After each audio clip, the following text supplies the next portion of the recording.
আজকে ঘুম থেকে সকালে ওঠার পর দেখলাম বাবা একটা আম গাছ নিয়ে এসেছে কিনে, আর তাও আম গাছটা কিন্তু অনেকটাই বড়।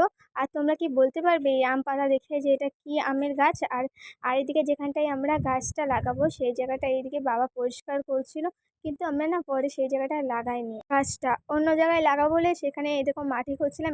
এখানে আমার দাদা মাটি খুঁড়ছিল গাছটা লাগাবার জন্য। তো এদিকে দাদা মাটি খুঁড়ছিল আর আমি দাঁড়িয়েছিলাম, দাঁড়িয়ে আর কি করবো, ও আমাকে বলছিল একটু তুইও মাটি খোঁজ, কিন্তু আমি আর পারি না, তো ওই জন্য আমি আর মাটি খুঁজতেও পারিনি।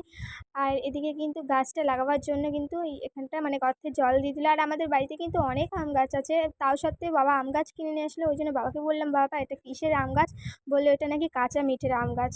তো কাঁচা মিঠের আম খেতে কার না ভালো লাগে বলো? আর এদিকে গাছটা লাগিয়ে কিন্তু মাটিগুলো আবার গাছের গোড়ায় চাপা দিয়ে দিচ্ছিলাম, আর এই মাটিটা দেওয়ার কিন্তু দায়িত্ব আমার উপরও ছিল। আর এতে ফাইনালি আমাদের আম গাছ লাগানো হয়ে গেছে। তো চলো, তোমাদের যদি ভিডিওটি ভালো লেগে থাকে একটা লাইক করে দিও। টাটা।